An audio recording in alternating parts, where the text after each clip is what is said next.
Let's just start, Laura Racky. Hello. Hi. I don't know what day or year it is, but life is good. It's now. Now. It's now, and that's all that matters. Ramdas. Right now. Now. Eckhart Tolle. You're looking fabulous today. Thank Any you. honourable mentions here? I don't think so. I'm just back into black. Yeah, no, it's a back in black day. It's beautiful weather. It's going to be springtime. 31 today, apparently. That's news to me, but it's good. Okay, so I've thrown the schedule out. And I've got a little list Never of gets things old. that I would like to talk to you about today. I don't know. I looked at it when I did it this morning, and we did it all the time, and it looked pretty good. Now it's looking a bit thin, but anyway, let's see how we go. Okay, so I've got learning and expectations. I've got teenagers are great. Yes. I've got non-market jobs. LinkedIn, dealing with rejection, and complaint without action. These are all fun. I think they're Riddle great. me which one you would like to start with. Let's start with the teenager one. Let's just start. Teenagers are great. You have an argument to make. No, I don't have an argument to make. I think I made a post this week where I was just saying that teenagers get a bad rap. Yeah. I adore our teenager. He makes me feel young. He makes us see the lighter side of life. He makes me laugh. Yeah, it's funny as. I love watching life through his eyes. I love watching him grow into who he's becoming. Yes. And it just made me reflect a bit on what I've had to change as a parent in the last couple of years, and so consciously. Yeah. Let's just be clear. I don't know if I'm doing a good job. You're doing a good job. Are we doing a good job? I would hope so. But I think like every parent, it's like we're just kind of muddling through as best we can. But I was reflecting on what have I been consciously doing that I think has kept the relationship quite good. Yeah, good. And so I just want to say this is going to sound very like me or us focused, because I don't really want to talk about him. He didn't sign up for this. No. But I adore him. He's beautiful. So like, for example, I think that being a parent of a teenager is a major, major lesson in humility. Well, parenting is humility, but yes, But teenagers are not in the different. way that they humble you. What I mean is, up until this age, they see you as important and an integral, central part of your life, their life. And whilst the reality is with a teenager, they still very much need us as central parts of their lives. Yeah. They don't view us that way anymore. For sure. For sure, for sure. So their friends, their sport, their interests, school, that is where their energy and their importance is going. It's not like the 8-year-old or the 2-year-old, mummy, I love you, come here. It starts to change. And I Agreed. think that's a real shock. And I've never been a parent where I'm sort of attached to my identity of being the mummy and needing to be neat. I'm not into that. That's not my vibe. I love just watching my kids be individuals and independent. But yeah, so I think if you're coming into teenagehood with your kids, have some humble pie. You're not number one anymore. That's okay. Take the step back. The other thing that I've tried to do is be really honest. Can I start going back to that previous point? Like, Can I just have a little weigh in on that as well? So park honest. Yeah. I actually think you've nailed it for parenting, and this is, that they move away and then later they come back. If you handle it correctly, they move away as a teenager and then later they come back. Most parents would say that's their experience. And you think about our experience with our parents and whatever else. But it's kind of like you have to get comfortable. I found they have to get comfortable with encouraging some risk out there. Like to say, listen, if you coddle them, if you try and lock them up, you are only delaying their development and you're causing them problems. It's so bloody hard to go, hey, go out and do it. Like, go out and they're going to get hit and they're going to get knocked and they're going to get pushed around. And like you say, they're not going to turn to you for help. They're going to turn to their mates. They're going to turn to their sports mates, whatever it might be. And you might be the last to know some things. So that's why, anyway, that's the humbling part. Carry on. Yeah, for sure. See, the honesty that I would say I'm focusing on is actually being honest about myself as a person with him, so that there's I don't want him to look at me and think I'm trying to hold myself out as this perfect human being, this perfect example of you should respect me because I'm this and I'm that. I tell him when I'm having a bad day. He sees it when I'm having a falling down moment. I explain to him why I've lost it in the moment with him. And I talk about it. So I'm sorry I yelled. That wasn't cool, but here's why I did. Yes. I'll try it harder next time. What's hilarious is he wouldn't understand the falling down reference at all. No.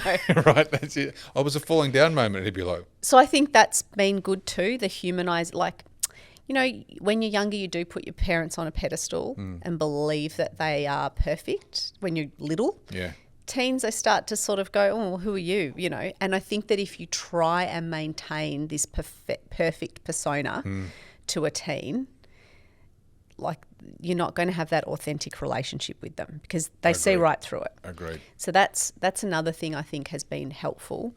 And then there's this great analogy. I think I made it up. I came up with it. We'll see. Now, for a moment, you have to pretend that I like swimming in pools. Okay. Which I don't. That would be a very long stretch of my Unless it's a very, very warm pool, as in a spa, not interested. But anyway. Carry on. In the early days of his teens, you know, he was trying to have more autonomy, more freedom. And I had to kind of remind him that, yes, whilst he was growing up and changing, there was still going to be limitations and supervision. Mm-hmm. And the analogy I came up with was like, okay, when you're a baby and you don't know how to swim, we're in the pool with you, holding you. Mm-hmm.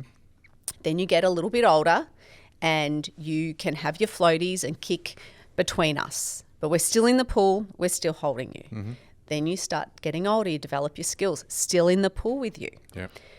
Then maybe I'm sitting by the pool, you can now swim, but you're not super strong or confident, but I'm sitting on the edge of the pool, feet dangling in. And I said, you're kind of at the point now, I totally trust that you can swim. I know you're not going to drown, but I'm still here. Yeah. So, you know, it's sort of like, from time to time I might go and get a coffee and leave you in the pool with your mates, but I'm coming back, right? It's just... And I think that's been really helpful whenever we've had to have these sort of little butt head moments where it's like, no, but I can do this by myself. It's like, you can, but we're going to guide you with this decision. You're not in the pool on your own yet. Yeah, yeah. And I think it's showing like that. Yeah, we can slowly pull away, but there's going to be times where we're supervising. I think the knowledge for most kids, even if, let's say, in a scenario that's different where you're going through a difficult relationship with a teenager, and that can often happen, the knowledge that you're there, right, even if they're screaming at you and hating on you or whatever, is actually so valuable. That's right. Just to continue to be there in that, like you say, they might be wanting to swim to the other edge of that pool. They're not interested in you at all, but they know you're there. I'm there. They know you're there. I might be reading a book. Yeah. Pretending not to look. Right. But it's interesting, like the honesty, I think that's a really difficult balance for parents. We talked in a previous ep about for men not glorifying some of the behaviours of when you were a teenager or early, but you also have to tell a bit of truth. Like that's been a challenge for me, is like where the line is on this is what was going on, but also there's like whole sealed sections that will never see the light of day. Well, I've tried to tell the truth about my teens to him and he doesn't believe me. No, I know. He says, you were a nerd, Mum. I bet you didn't do anything bad. And I'm like, yeah, okay, you can believe that. Well, there's no cameras, so it doesn't really matter. Who would know? That's an interesting one for kids now, like these cameras. Like this is going to be, I do wonder what, they don't seem to care at all about some of the things. Unlike our gen where there was no education, no oversight, no discussions because our parents had no idea. Well, no one did. No one knew anything. I think that really right through from primary school, kids these days, whether they take it on board or not, they really do understand the implications of social media, putting things in writing, sending photos. Yes. Whereas we didn't think about that. He even mentions often, he's like, this is not good for my digital footprint. Right.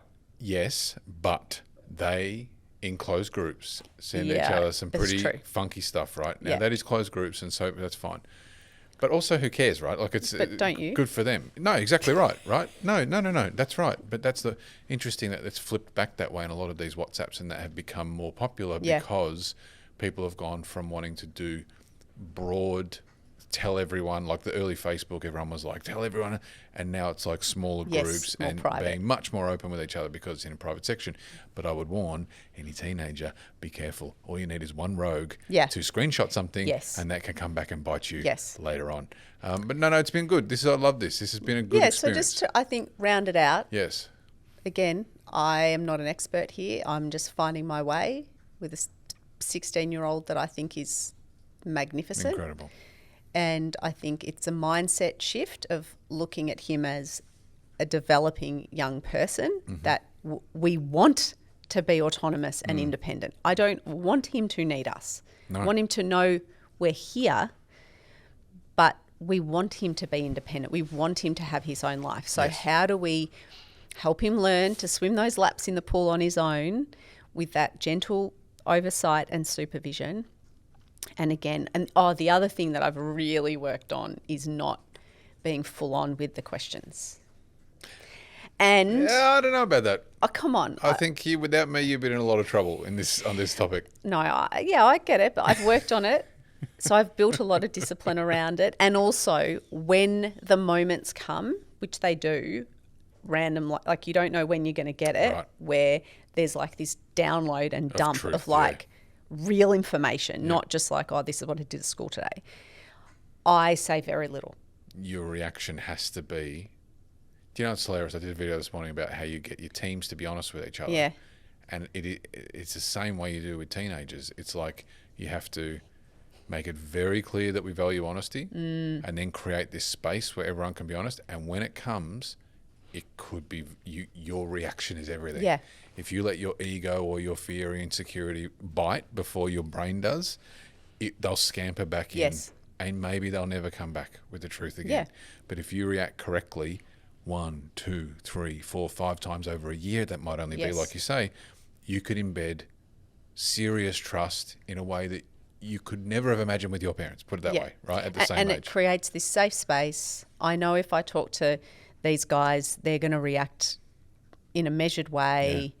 They're not going to grill me for more info. Like that's a big one. I don't ask more questions. I'm like, smart. Cool. I'm like, cool. I think you've done very well. I think your instincts would go much harder. I'll leave with one little nugget. What I've, the key message from very, very young that I was is that if you tell us something's bad, something's wrong, done something wrong, mistake, whatever, we'll never, ever, ever be angry. But if you don't, then there's some risk that we will. Like, we'll never be angry at you for telling us the truth, sort of thing. You know what I mean? Yeah. And I think that's really valuable to start embedding, even if you've got 6, 7, 8, 9, 10-year-old now, is to start embedding that with your kids to say, if ever things are, you think they're too bad for you to tell, we're the ones. That's when you tell us, because we will not react. And then you can't react. And we're on your side. We are. Always on your side. But that takes years to embed that trust. You actually have to prove it. Right. And then the first time they come to you with something, if you blow up, you're in big trouble. So you have to control it. Anyway, that was fantastic. You're welcome. For one more before we take a little break. Should I write a parenting book? Yeah, that'll... Ask me in 30 years. We'll see how that turned out. No, what do you reckon? Tell me about LinkedIn. Tell me about your... I mean, this is very exciting. No, it's not. LinkedIn's such an incredibly useful platform, and all the information on there that people post is fabulously valuable and insightful, and definitely not all AI slop. I really, really struggle a lot with inauthenticity. Yes, same. Whilst I actually hate it. It's the only thing I hate. Whilst I understand that we live in a society and I'm a big proponent of like, no, you don't just go around being your full self in every circumstance, right? There's ways of behaving. Yep. You've got to adjust. You need to work with all different types of people. Plus, you choose how much of you release to the world, right? That's entirely up to you. So I'm not saying like everyone needs to be completely transparent on LinkedIn or anything. And I also acknowledge it's a professional platform. Mm-hmm. People are going to be more conservative. Mm-hmm. But Christian, what do people really think that the stuff that they are putting up there, people are, well, I suppose because it's just this echo chamber anyway, it works. It's a self-congratulatory echo chamber. Wow, great. And we know the format. It's like this long, 47 paragraphs. It wasn't this. It was this, and then it was this, And then we get the emojis with the green ticks and it just... M-dash. The M-dash. And look, I use it from time to time, but not on LinkedIn, where the mode of communication is the text. Yeah, that's what you want. That is the mode of communication where you're getting your message. Yeah. It's not short form video. It's what's written.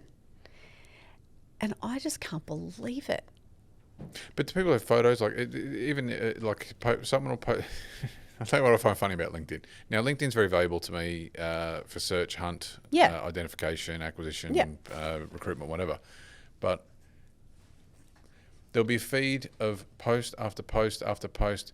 Oh, we're so proud to announce that we've been awarded this, and it's like, great, good for you. And then there's 4 sets of photos, and then there's 100 different comments, and it's like, what's going on here? What is it? Oh, and then you say the AI slop. I don't understand this at all. What engagement are you getting if you're posting a 600-word that you didn't write, generated thing? Obviously, anyone can see that. And then people are commenting on it as if someone's taken the time to write. It's like, what's going on? What is this performative dribble? Yeah. What's going on here? Yeah.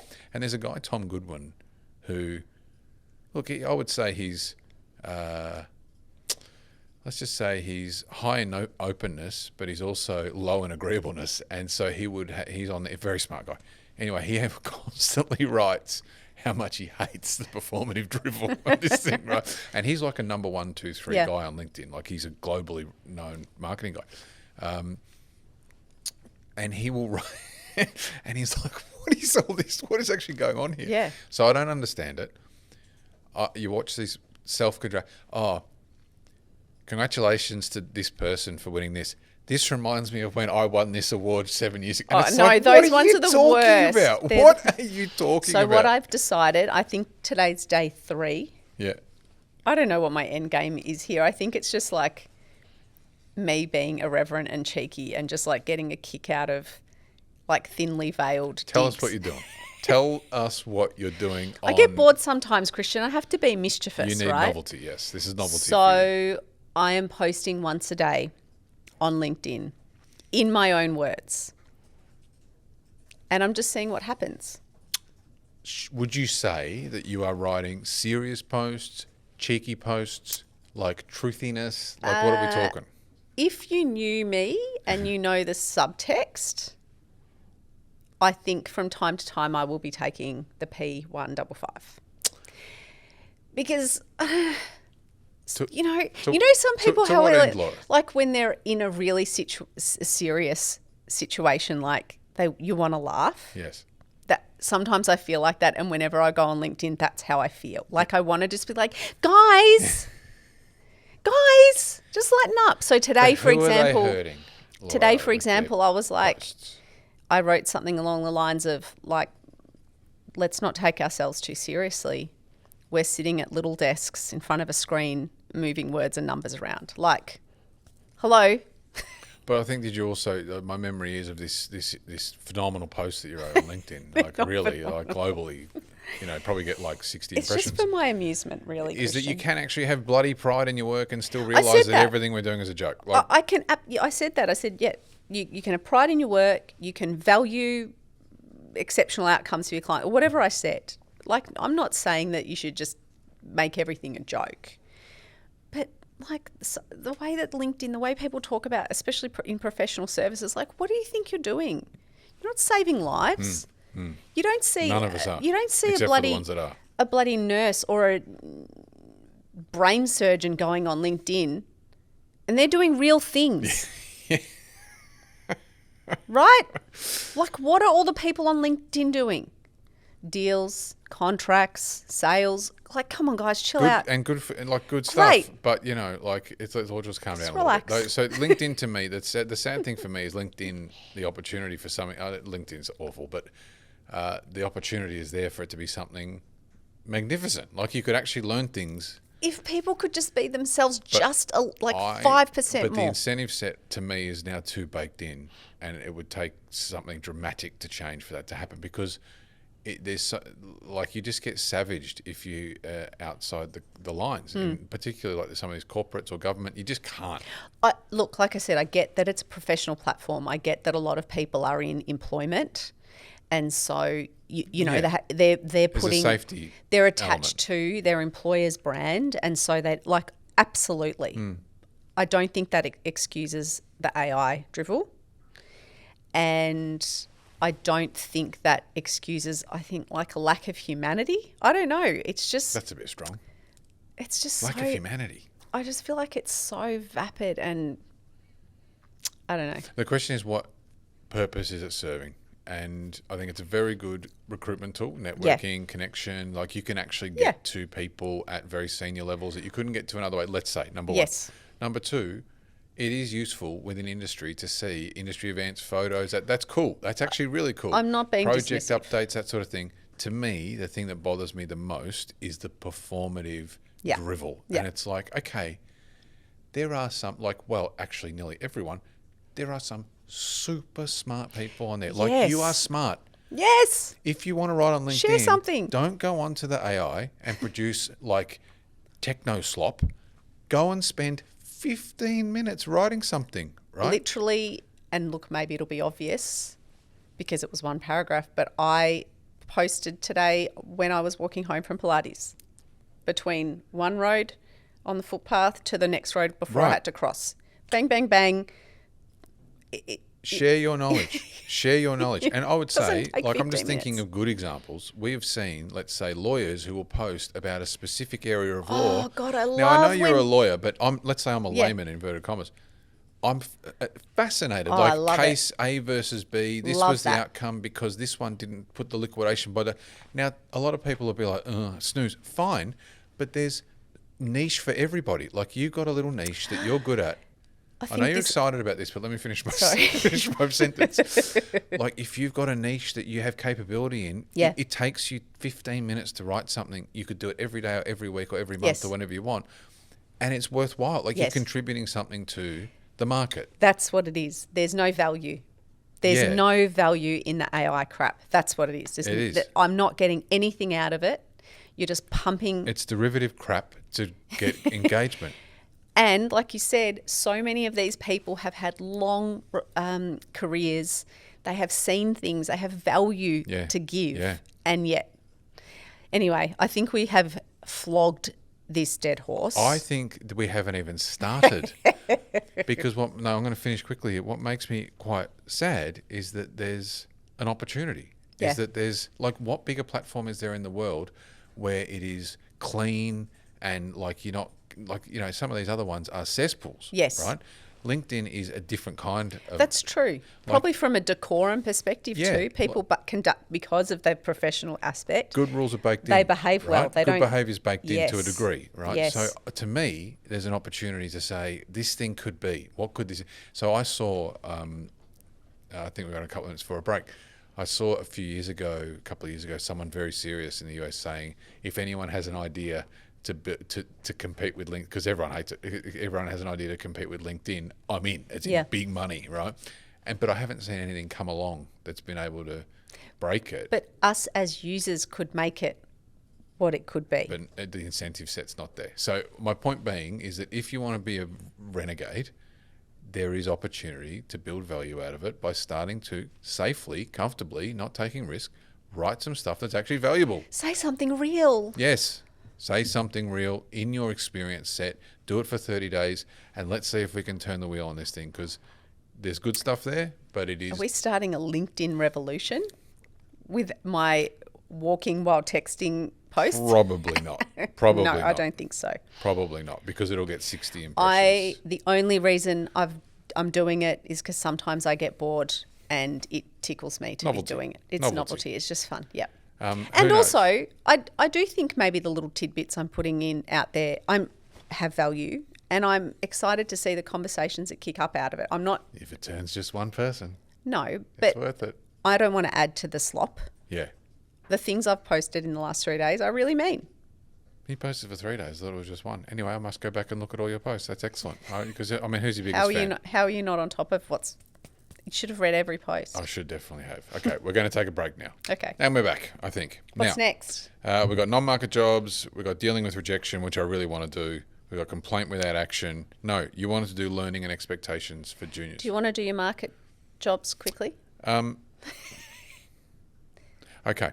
So we've talked about this a little bit, but I think it's worth keeping an eye on because there's different ways of looking at it. So more data comes out in Australia. There are some trend-wise, some flashing lights on direction on some things. And even the RBA, I saw the RBA make some comments today. I understand this is very politically charged, so there's no side here for me, right? Take the politics out. Tell us the data, Christian Yeah, there Cunningham. might have been a time, but certainly not now. So basically, what it seems to be is that 80% or 82 or 83% of jobs in the last 2 years... New jobs, new starts in the last 2 years have been funded by or directly employed by government. That means 2 out of 10 jobs or less are going to the private sector. Mm-hmm. Okay. Now, I think I saw some data the other day that like the ordinary average is 36% government jobs to 64% private. Are you serious? Yeah. And now it's 82 to 18 in the last 2 years. Okay. So it's completely flipped and... It's more than flipped. Yep. Now, people will... By the way, there's no argument here from me, right? Except to say that this is entirely unsustainable. Like, it is unsustainable. Government jobs are extremely important. Government does extremely important things. Generating 80+% of the jobs in a market is impossible. Like is that because it shows that corporate, commercial, commerce, private, yeah. Is that because it shows there's no growth? There is no. Well, it's not even there's no growth. It's in retraction for basically. Basically, private sector is in decline, mm-hmm. and if you actually account for the growth in population, we're in a per capita recession. We have been for 4 years, right? So the bottom line is this: it's okay for now because we've had $320 billion of unexpected revenue mm-hmm. come in the last 4 years, so they've been able to fund it. And some will argue. I'm not here to make or argue against that, but they will argue that. Private sector's down, so the government steps in and carries the day. And there's an argument for that, of course, right? But my argument is that the government's expansion is actually strangling private sector, right? Yeah. And that government, like any industry, will continue to grow on top of itself. We are wired to grow more people, more teams, more responsibility. And what happens when it's growing needs money for that. So what does it do? Where does the money come from? More tax. More taxes, right? Look at me, I'm an economist. You are, Economist 101. Now, the next level of that argument is, well, then we just tax this differently or that differently. And you know what? All those are available to be argued. People can make that argument. Honestly, I'd be happy to have that discussion. But the bottom line is this. I'm happy to stand here and say the state-funded jobs, government-funded jobs, is entirely unsustainable, and it's going to end in catastrophe. Mm-hmm. It's going to end in catastrophe. And if you wire that against property prices, currency devaluation, state government, this is flashing lights mm-hmm. in some places. Now, today, because money's pouring into the federal government, they can make it happen. Yeah. But 3 or 4 or 5 years from now, mate, don't say you weren't warned. There's real problems coming. So it's alarming to me that no one even seems to be bothered to mention it at a government level. So anyway, that's non-government jobs. Thanks for sharing. Sobering. It's making me nervous, making me a little bit nervous, you know. All right, now you want to talk about learning and development expectations. This is a good topic. Yeah, so we were always talking about being in the driver's seat with your career, chasing opportunity, being accountable. And I was thinking about really, I suppose, my own leadership style in my practice. Yeah. Now, I'm pretty unique. I'm not saying that this is the best way to develop people, but because of how fast-paced my business is and how every minute of my day is accounted for, the reality is I do not have time. And also I don't have this sort of, whole group of seniority below me, a whole range of seniority. It's me and junior students generally who are doing a few hours a day, a couple of days a week. So I don't have the time to sit with anybody and take them through my thought process or drafting tips or whatever. And it was making me think what's my hope and expectation for these young people to kind of get the most out of the experience of working with me? Because I don't do that. And it was, you know, Can I just stop you and interrupt a little bit? But I would argue you're an excellent trainer, though. Every person who has worked with you has been significantly better for the experience. Yes, but that's the ones who take accountability and who are proactive and who are looking for the learning. So, and that's what I wanted to talk about, that, yeah, you might draft something for me, and because of you're not on the next day or because things move fast or whatever, I'm just going to pick it up, change it, finish it, send it to the client. Yep. And I'm not then going to have a half an hour debrief with you on what I changed and why. Yep. I simply can't. Yes, no, I don't think anyone would understand that. But guess what? Everyone's got access to all of the documents on the system. Mm-hmm. All you have to do is jump in and see the next version of the document and say, okay, what did Laura add? What did she take out? Yep. What's the difference between what I drafted and what the final was?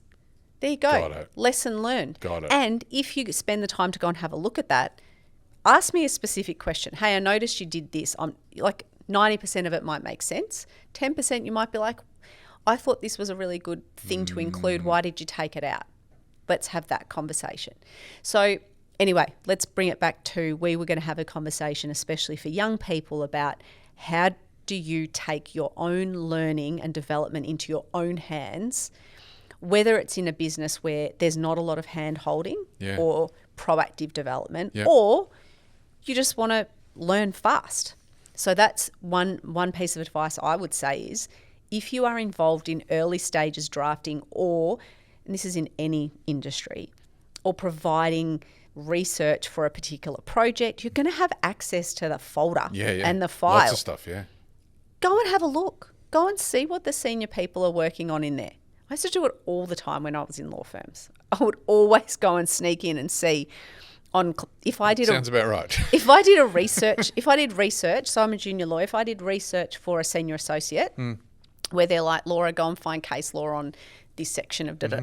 So I give them the research paper. I don't see what they do with it. I don't know what happens next. And you wouldn't understand it anyway, right? So guess what I would do? I'd go into that folder every day until they drafted the advice to the client and see what they pulled out of my work. I love it. So don't sit there and go, oh, nobody told me whether I was right. Good. Nobody told me. Come on, man. Let's widen this then, okay? Come on. Like, you're getting your law firm specific because that's your experience, but let's widen it then. Let's say you're starting a job at any business, even government, and you walk in there and you're like, I don't really know a lot about what's going on. How can I learn? Guess what your options are day one? You know what? They come to you, they say, here's our intranet, right? Or whatever they call it. Or whatever they call it, right? Here's our database, our CRM, our intranet, whatever you got. And most of us, me included as a youngster, would be like, oh, that sounds boring, right? But if you were serious, you could start mucking around with that thing and seeing everything that's going on. Yep. Like, I know people are going to roll their eyes, but I just think about this: company policies, any contracts or deals or anything that's been done before, how things are written up, the type of language that they use, color schemes, marketing codes, all this sort of stuff that you can go through and look at. You could look and see, let's say, you go through there and you see all these proposals that your company's done. Oh, proposal file, and you can see what they write in a bloody proposal. And you don't know anything. You don't know how to write a proposal, let's say. Read 10 of them and you will. You see the consistency and then you look at the formatting and you're like, man, this formatting's Microsoft 95. What the hell's going on? I can actually maybe help here, right? Maybe not today, but you're starting to list things, projects that you might be able to do later. And you see that Freddie has got really good quality over here and Bobby has got so you start to gravitate, oh, well, Freddie's the one who's got it.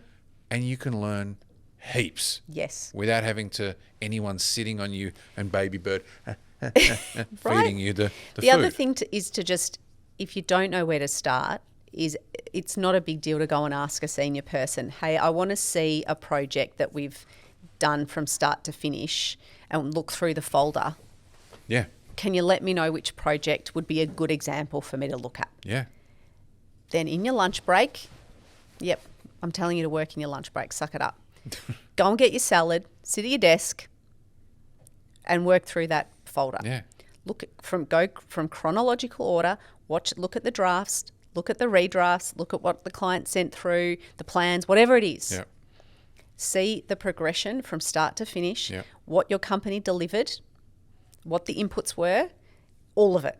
Arguments, debates. Next time someone says, hey, we need this, you're going to remember, I saw this in that folder. I know what we do. You're on your... But just sitting there expecting someone to teach you every little thing when literally the information is at your fingertips. But Laura, some information is at your fingertips. Maybe not all of it, right? But, okay, look at it this way. If you do what you just said, you're in top 1% of people who are going to do, like, immediately, right? 1% of people in a company will have read through all the documentation on a company CRM or a database or whatever, like maybe less than 1%. Hang on, let me finish. If you do that, you're already in the 1%. Then, like you say, you just hear osmosis, conversations over there, 2 senior people know what they're doing. You hear a reference to a project that you've read. No one else has read this project. None of your cohort have read this project. And you're listening. And then what they're saying makes sense to you. You're learning even before you ask a question, where it would flow straight past you if you hadn't done that reading. Now, people are like, oh, it's boring. This is for people who are serious. And if you want to do 2 years and learn, you can compress 10 years of learning into 2 years in a job if you want to. The reason I'm laughing is I'm just thinking back to, my first proper law firm, article clerk, and I was the biggest sticky beak. Because everyone was allowed to look at it, unless shock. Some folders, obviously, there was information barriers in place depending on, of course. And everything would show like the name of the person who created the document, who did the reviews, everything. So if I knew there was like an absolute gun senior associate, I could go and like look at their last 10 documents and I'd be like, well, let's see what they're working on. So this is the standard. And you're not going to have every waking moment of your working day is going to be full. There's going to be times when you're at a loose end. Do this stuff. Like half an hour a day.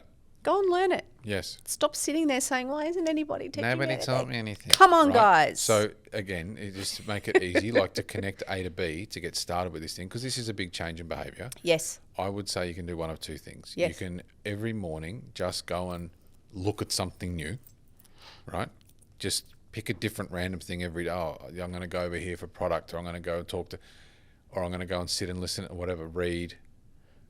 Or 2, book out time in your diary every day, learning. Yep. Right? And then if you find something interesting, a thread that you really get excited about, then go and talk to that person. And you want to find a mentor, no better way to do it than say, hey, I've been reading this thing. This was really interesting. I don't understand half of this, but can you explain to me? Oh, that person. Sit down. I just thought of another really great thing that I think a lot of young people don't think to do. Go on. That is actually go and investigate and spend time understanding clients. Laura Racky, how many times have we talked about this customer and client obsession? That's the whole key to everything. And again, not just lawyers, accountants, engineers, like you're selling a product, you're selling widgets. Who's buying your widgets? Go and find out who's the client. What do they do with your widgets? What projects are they booked in to build with your widgets? Who owns it? Is it a family office? Is it a couple who've had it for 50 years and they're transitioning with the succession to their daughter? Like, understand your clients. And again, you don't need to be the partner or the senior person handling the account. If someone gives you a piece of work for a client in any context, in any industry, field, and you don't spend 5 minutes on Google understanding who the client is and what they do, you got rocks in your head. Well, you're just missing a big opportunity. Let's take some initiative, team. I believe in you. No, I love it. And this is not hard. It actually becomes interesting. It's fun. Yeah, it is fun. Be a little detective. And you get ahead hungry. But you just simply get ahead of everybody else. Get hungry for information. And finally, when you meet someone and maybe they're in their 40s and you're like, wow, young. They know, but like, they've got 20 years of experience, let's say, and they're like, you're like, oh my goodness, they know so much. How the hell did they do it? This is how they did it. They went and did a little bit extra every day, and it piles up and up and up. And if you're sitting there 2 years later and saying, nobody trained me, nobody showed me how to do this, it's like you need to go looking for it and go and ask smart people for opportunity. And if you're lucky enough, if you're not a super senior person, but if you're lucky enough in any professional services gig or any gig to have any direct contact with your clients or customers, ask them questions about their business. They love it. They love talking about it. I ask my client, you have that early call chit chat with clients. I often I don't like small talk. You don't like small talk either. No. But I will often be like, hey, I was thinking this, you know how you do this in your business? How does this actually work? How do you charge your customers for this? Or how's things going? Like, what's the market doing for you? I just take those opportunities for the small talk. So, I'm very much, that Kanye meme where he's talking and then he goes, and then he frowns. That's what I do. I have this small talk and then I go, right, that email you sent me. But so you Kanye. That prelim chat, that's a really good opportunity to learn things about your clients and customers. Agreed. And they will tell you everything because they love it. They love it. They love their business and they're experts in it. Experts. Okay. I'm putting I'm ribbon excited. on this. I know you're excited, but because you are a bit of a nerd, as noted by the teenager. But this is, even if you're not a nerd, even if it's not in your nature, you can make this change and you can get a lifetime of learning compressed into a few years. Just be curious. Be curious. Don't wait for information to be delivered to you. No one's going to come and save you. Except you. It's you against you. It's a paradox. How many more platitudes? Let's go. What else can we... Latitude, platitudes. Okay. I've got complaint without action and I've got dealing with rejection. We're going very... Oh, no, we're all right for time. Okay. What was it? Complaint without action, which I think you might want to have a swing. And then at the end we'll go dealing with rejection. No, let's talk about rejection because you're excited to talk about that. I'm not going to lie. I plan to do a whole lot of preparation on this and I haven't done any. Let's do it next week. No, let's do a little bit as a teaser. Okay. And maybe we'll stumble into... I like stumbling into things with you. Okay. So rejection. It is a big part of life, right? And there's... Hate it. I know you do. And we'll talk about that in a minute if you want. But I'll be fair, I don't think anyone... I don't want to get... Let me thin that down a bit. I don't think we're great at teaching people how to actually deal with rejection and how deeply rejection sensitivity and some of those are embedded in our entire makeup, right? So people are like, heartbreak, or you lose a job, or you don't get a job, and it's like, just get over it. Just it's resilience, which I'm not a fan of, the way that it's taught in modern ways. That is a topic we have to kick because otherwise you will be going this for 10 minutes. But it's just to the point. It's like get up and get back in there. It's like, hang on a minute. No, well, that's true. That's true. And action is better than inaction on that, a bias to action. But rejection is a bloody serious thing and it can change someone's direction significantly. And it's like disproportionate to the rejection. Does that make sense? Yeah. So let's say you're in a relationship and you're 6 or 12 months in and it doesn't work out and you feel this massive rejection. And it can colour people's relationships for the rest of their life. Like it actually can change it. And if you look at it logically, you'd be like, well, this person was never for me and it was never going to work out. And it was like a bundle of feelings and it was bloody stupid and immature. And your heart was smashed. You get rejected. And it changes you forever. Yeah. Forever. And you will then maybe miss out on what could be perfect later because your rejection, fear, sensitivity drivers have changed forever. No one tells you how to deal with that. No. Am I wrong? No. Because it's all about, I think, the way that we attack it is all focused on getting over it and then going to the next thing instead of actually understanding and processing what's happened. Yes. Taking the learnings out of it. I hate that word, learnings, with an S. Okay. Taking the... Lessons. Oh, I prefer that too. That's nice. Thank you. Taking the lessons out of it and then applying the lessons rather than spiritual bypass or whatever. Close that door, onto the next thing. It's like, yeah, sure, but we've got to process what's happened. I think so. Here's another example. You're getting to a stage, when we talked about career progress, you're getting to a stage where you're getting to the lower branches, you're getting to seniority, and you go for a job and you get rejected internal, external, whatever it might be. You think you're there. And your map of the world is that I am this competent person with all these, and you go for a job and you realize either you're not at that level, you were wrong, or your communication or whatever it is has let you down. You've got a massive hole in your capability. that rejection to slap in the face. No, see, when I think about that example, if I think of myself 25 years ago, and even myself now, maybe for half an hour or maybe a day, I would be like turning the tables over. What a bunch of morons. They're wrong. Yeah, your reaction is to be aggressive. Right, and angry and the injustice and how dare they. Blame. Can't they see? External. Right. Now, I might do that for a short period. 10 minutes. Or a day. A bit of ruminating, a bit of, but now I've got the maturity to actually say, okay, what can I learn from this? Yeah. What actually happened?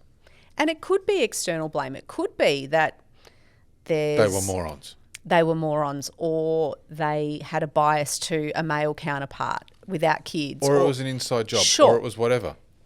But that's the reality. What can I do next? If you focus on the blame and they're all wrong, and you don't actually try and learn through the pain of the rejection, like you said, maybe I didn't present well. Maybe I wasn't prepared enough. Maybe I'm not what I think I am. Maybe I'm not what I think I am. And this is not, every time I talk about this accountability stuff, I always invariably get a comment where it's like, don't tell, women are gaslit enough, Like, but Laura, that's true, right? Sure. But still, what are you going to do about it? Can we actually look at ourselves objectively and not see things always through rose-coloured glasses? But here's the thing. Let's say the rejection in the career sense, similar to the relationship, you might go to an opportunity, internal, external, whatever it might be, and you get rejected, right? And it could be true that you have a hole in your capability and that they're morons and that this wasn't for you. Sure. Right?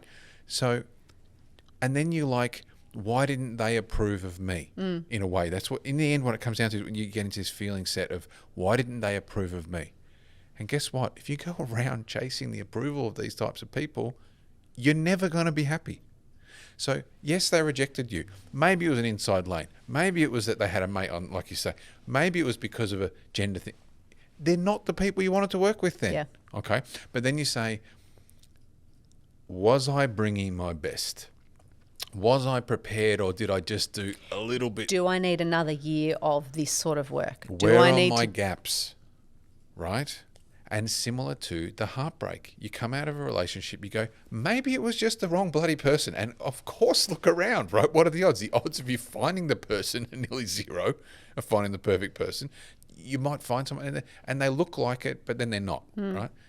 But that doesn't mean that you still don't go, okay, not so much what am I looking for in the next, it's like, what am I bringing and what can I improve to attract the next level? Yes. Job, right?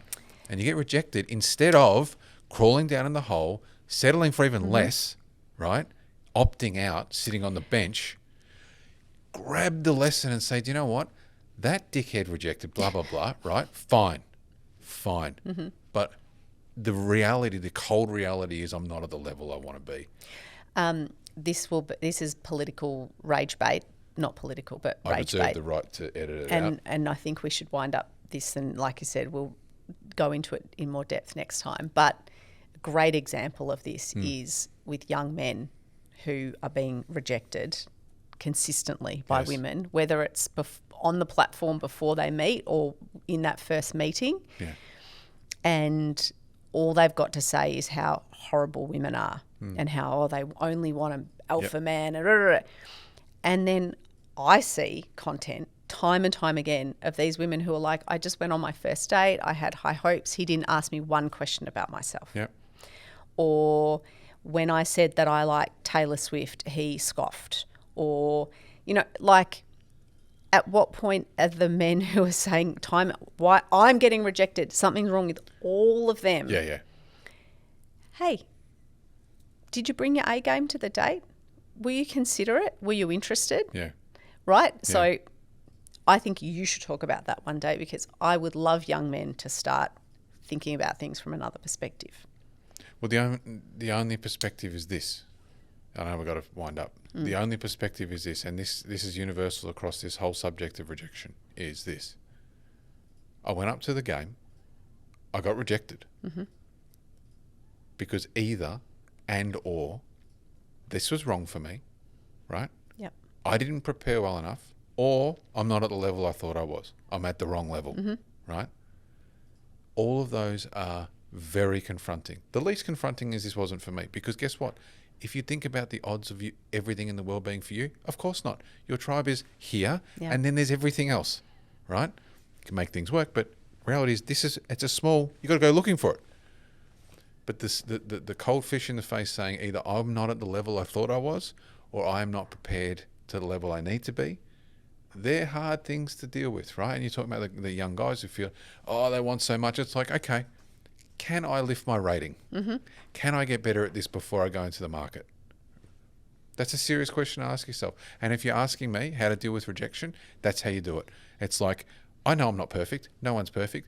But how comfortable am I with where I am? Am I bringing not even nearly what I know I could? And what can I work on to get myself to the level where I'm, not for anyone else, for me, and then I go to the market ready. Work, relationship, whatever it is. Build myself up into what I'm proud of, and then go out there, and I guarantee your outcomes will change. I guarantee it. So don't take the rejection as hide under the table, opt out, sit on the bench. Everyone's wrong. Okay. All right, buddy. But even also to not go so far to then hate yourself. No. But to say... It's data. I'm not at the level. Yep. I need to lift my game if I want to play at that level. Right? Yeah? Yeah. Okay. Do you want to call it, or do you want to do another topic? I think let's do one more. Do we need to pause things? I don't actually know if we have time. I've lost total track of time today. We'll take a small break. Evidently, we will not take a small break. How have we still got that amount of time left? I don't know. We've totally lost track. Okay. So the final one for today, I think, is complaint without action.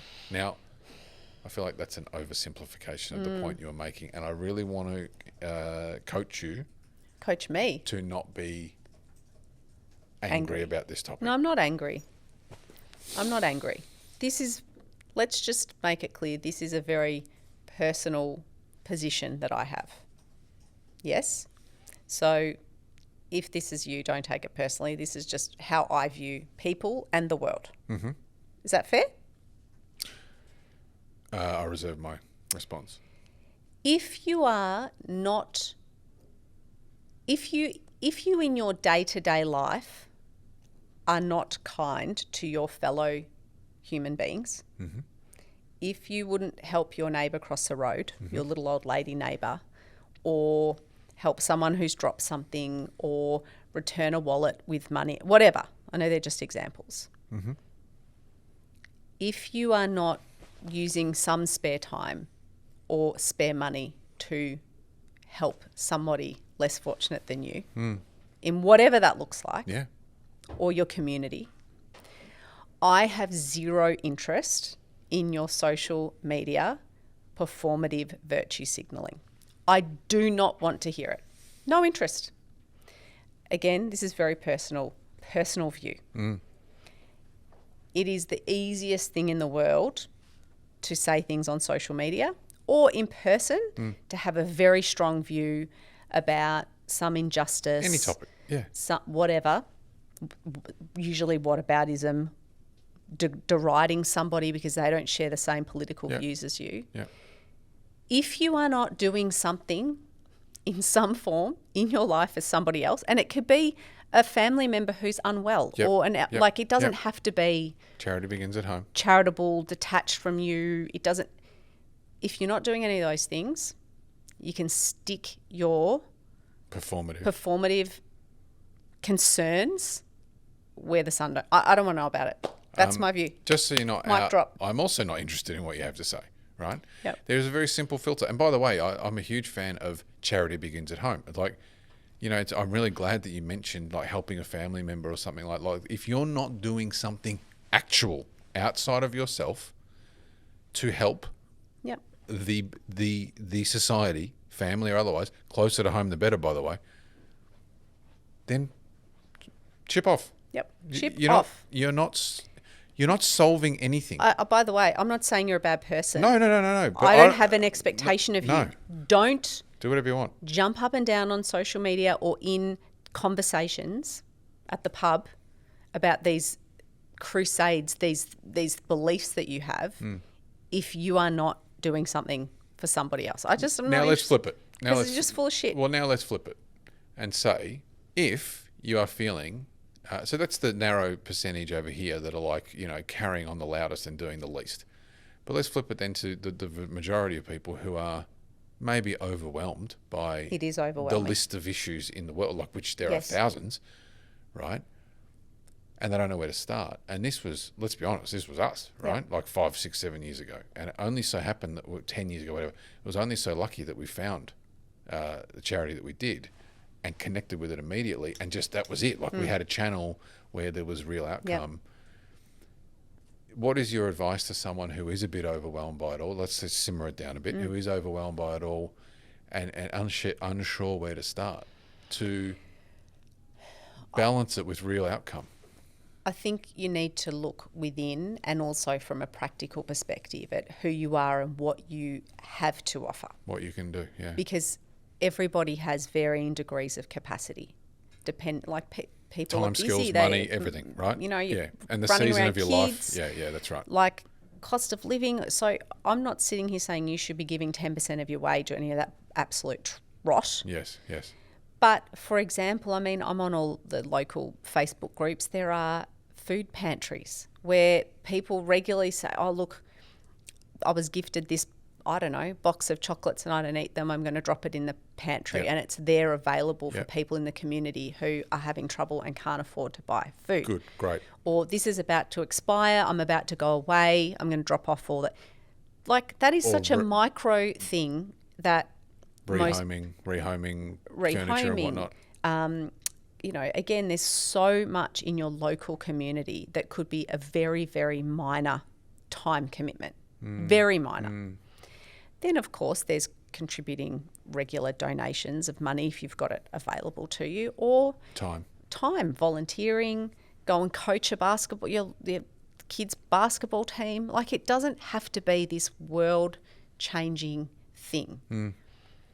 But we all have something special about ourselves or some capacity in us that we can give to other people. I really believe that. So I don't judge what is given by each person because, like I said, it's a spectrum.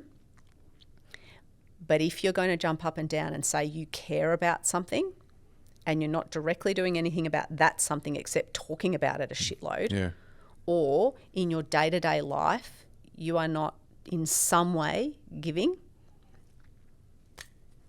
What are you doing, mate? What are you doing? What are you doing? You're just making noise. Again, it could be something really simple, like you have an elderly neighbour and you just make sure once a month you just knock on the door and say, hey, how you going? Is there anything you need? I'm going up to the market. Once a month. You're going to the market anyway. You're going to the supermarket anyway. And they say, oh, I'm really glad I've run out of milk. That's it. Go and get your neighbour some milk. Drop it off. Then go on your social media and yell at everything. Fine. I think people, like you said, it's overwhelming. It's like I can't actually make any direct impact on this issue. I'm just going to talk about it a lot and tell everybody how passionate I am. And then I'm going to be completely selfish in my actual true life. Well, let's take that second part out for a moment and say all the talk in the world is doing nothing, right? It's actually doing nothing. Like go and solve some problem. Go and pick something. And it can be really micro. Really small, right? And you'll develop and it'll make you see things differently and you'll see where it is that you've got that special, unique gift or capacity to put somewhere. Again, micro is fine. And everything starts at micro too, by the way. Like no one starts by taking on the big chunk of the world. They start by doing, what Big Group Hug started by finding one pram. One pram on the side of the road. And that, oh, wow. And then tick, tick, tick, tick, tick, all of a sudden. And I know people are going to get upset with me saying this and I'm okay with it. I really am. Yeah, me too. I'm in this with you. I know it's a very strong personal opinion that I hold. And again, I don't care where on the spectrum you are in terms of what you contribute. But if you're not on the board, keep your opinions to yourself. That's it. That's 2 mic drops in one little segment. That's That's crazy. You know what? I'm going to raise a topic that I'm going to just quickly segue. Very quickly. How long have we got? Nothing. No time at all? Thought we had 15 minutes that we're chilling. Okay. Super Producer V says play on. So here we go. It's a very interesting reference check situations recently. And we did a little segment on it a little while ago, and people, like, I was shocked. We were shocked by what was going on there in the world. When I'm like... on reference, CV my references. simple segment was this. Don't put down people's contact details on your references. Put references on request. And don't put current managers. Right. No, hang on. No. That was a separate part. Oh, it's sorry. like, but don't put anyone's contact details was my starting position. Right. And then there was a question of someone who said, which is what prompted it, is you said someone wanted to contact their current manager. Right. And I'm like, okay, what? So I want to be really clear about the positioning here. The reason I say put references on request is because people will call your references before you have told them that it's okay. They will just ring them, right? And it could be your employer and you don't want them to know you're looking for a job. One. So that's number one. The reason number one is people will just ring your references. Reason number two, and this then includes your current manager, is exactly what you just said. If you're in a job going for another job and they're ringing your current manager before you even told, like, what are we talking about here? That puts your job at absolute risk. Yeah. That is ridiculous. And I want to say anyone who thinks that's okay, that is ridiculous. Next, there was all this talk about every government job, every nursing job, here, UK, all these countries, because people watch from all over the world. First thing they do is ask for the reference with teachers, reference from your current principal or manager or whatever. If you're in a position of authority in these industries, in government, change that. That is ridiculous. To put someone's current job at risk for the potential of them before you've given them an offer to come and join, that is ridiculous. If you think that is acceptable, take 5 minutes and think about it. The consequences. The consequences. People are going to get pushed out on the street. Yeah. Because they're looking for a job, just because you have some convention that is the way it's done.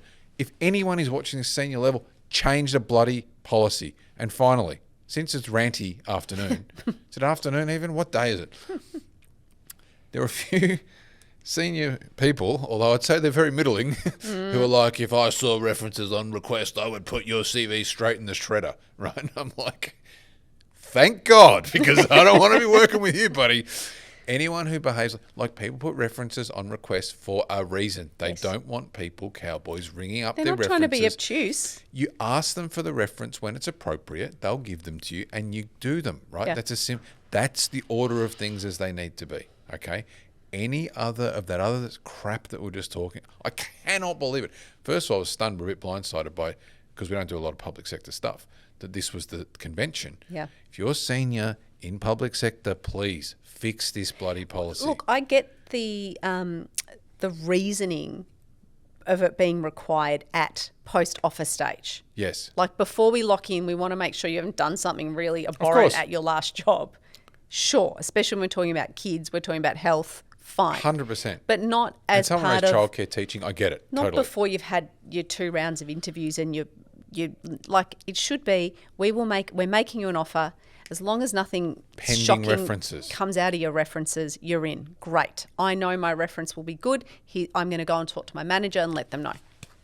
Full stop. So anyway, that's the order of things. I was really annoyed. Logic. No, but I was really annoyed because if this is going on, which obviously it is, then we're doing it upside down. And this is something that could be fixed.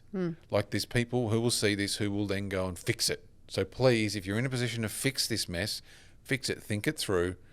Like, this is something to go to the mat for. You can't be putting people's jobs at risk, current jobs, on the maybe never promise of an offer for a new job. I'm sorry. You know what? Call me Minority Report. This is the deal. This is the deal. Okay. Anything else you want to raise today? No. Been a bit ranty today. No, I think we've been passionate in our views and unapologetic. That's usually what ranty people say. I'm not ranty, I'm passionate. Well, I'm loving the combo today. Thanks. You got a lot of gold situation going on, which is looking really cool. Thank you for today. Thanks. Anything else? I'll see you next week. Yeah, bye. Let's just